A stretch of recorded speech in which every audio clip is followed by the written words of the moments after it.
On OpenLine, we are talking about the Russian invasion of Ukraine, and we are taking your calls. Our guest tonight, a professor from MTSU, the Dean of Political Science there, the Political Science Department, Dr. John Vile. Thank you again for being with us. Let's hop right back to the lines. We have Devitt standing by. Good evening, Devitt. Go ahead.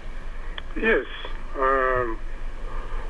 When we as a country, start looking at it, it looks like some people just turn on the TV and they see the news, and then they start just talking. Whereas they should be following what has been happening, what happens in the world every day for years and years and years and years. Then they can understand what is going on. Mm-hmm.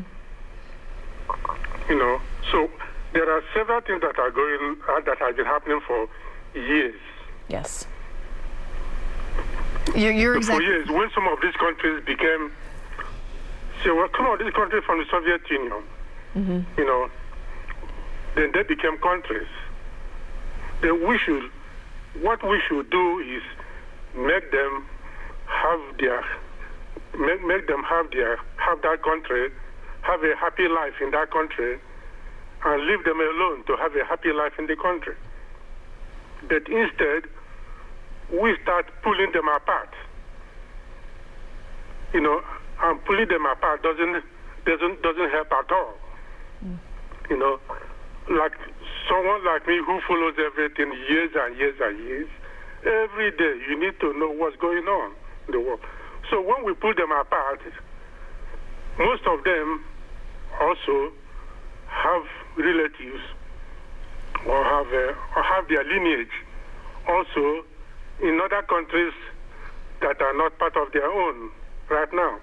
Mm-hmm. So what happens is when we say, okay, you come and join us, you join NATO,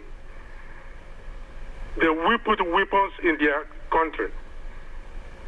Then it affects the other countries from which they came from, or it affects the other countries from which they form their own country. So this becomes an issue. What we should have been doing over the years was leave them alone, encourage them, help them live their lives, and not start pulling them apart or pulling them towards us. When we pull them towards us, the United States, then we are having a problem. We are creating a problem. And over the years, these problems keep magnifying itself, until at a time when, for people who follow I saw at the Security Council what every person said at the Security Council a couple of days ago. Well, people don't watch this. They do not watch this. Devitt, they don't even know, so they cannot contribute to this type of discussion. Devitt, let us talk about this a little bit. You bring up a great point. This did not happen overnight. We did not get to this point. In fact, there's been some level of war there for a while. Right. Dr. Vile, how do you respond to that? What are your thoughts? Well, I mean, I think there has been as much, Ukraine is a free nation. The nations of most of Western Europe are now free. I think they have the same right to join NATO as anybody else does. I think obviously we need to be careful that we don't put offensive weapons, right next to to Russia in a way that would be provocative.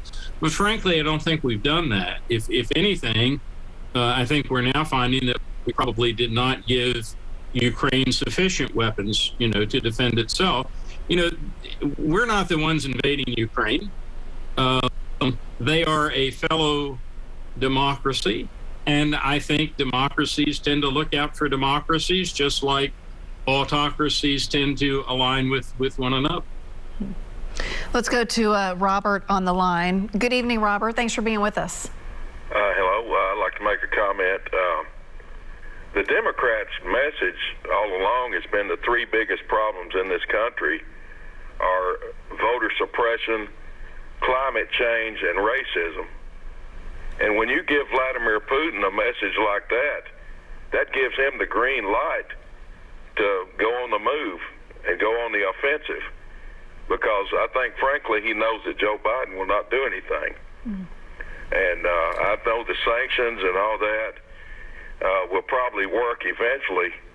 But when you give a dictator the kind of lead head start that Putin has been given by this democratic message, I just think we are going to have a problem with it. And that's my comment. We've got a problem now. Robert, thank you. I want to hear Dr. Vile's response to this, because really it does, as far as America goes, we want to boil it back here and say, what does this mean for us? Are we doing enough? Are we not? What are the political ramifications? You know, through most of the Cold War, 45 on through the 89, it used to be said that politics ended at the water's edge. And I think as much as it should. We can have our internal disagreements about whether you have a voting ID and, some of these other, how serious climate change is and what we should do about it.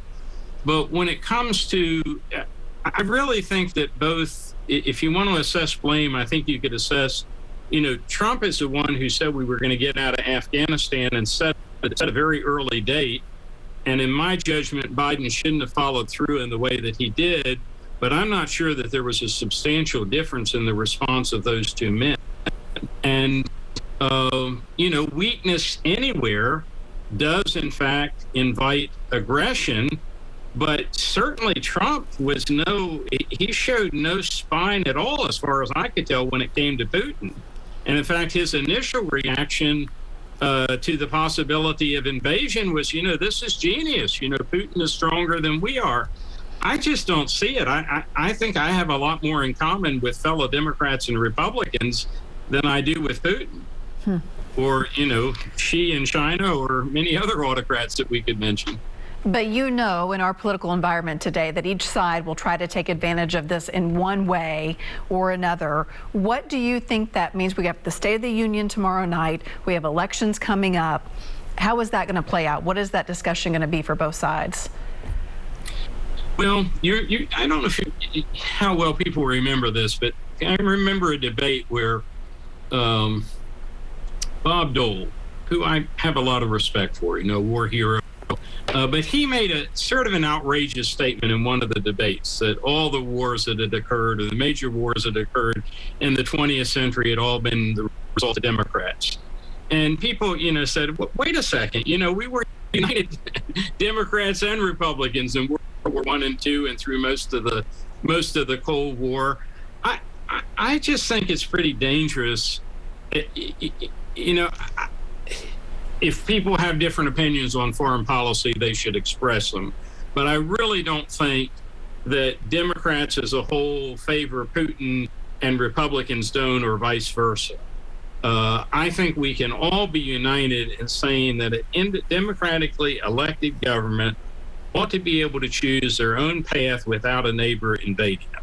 I think that's just pretty clear. And I don't blame that on Republicans or Democrats. I think Putin is to blame on this. Do you believe that this will set the tone, though, for the State of the Union address tomorrow? Well, that's a great problem, isn't it, in running for president, is you set your agenda, but as long as you're commander-in-chief of the armed forces, your agenda is often set by development. Think of George Bush Jr., how close after his disputed election we had 9/11. Right. And much of his, the next 7 years were basically dominated by the war on terror. And I'm sure that Biden did not come in probably wishing for or thinking that his main, opponent and the main geopolitical situation would involve another invasion of Ukraine, but there it is. Mm-hmm. So, the other current issue, of course, is the nomination of Judge Jackson to the Supreme Court. And, in my judgment, she's eminently qualified. She's, been to Harvard Law School. She's been on U.S. District Court, the D.C. Circuit Court. Definitely she's not in alignment with Republicans as much as she is with Democrats. But the same was true of the last three the opposite was true of the three nominees that Trump made. And I think we just need to get to the point where, when they make an appointment, if the person is a person of good character and competent, we need to be confirming them. And I hope we don't, tear ourselves up over this. All right, we have to squeeze in another quick break, but we have Reverend Fuzz and Melanie and Tom on the line. We're going to get to those calls right when we get back. A lot to talk about tonight, and I am glad you're calling in to be a part of the discussion. Stay with us.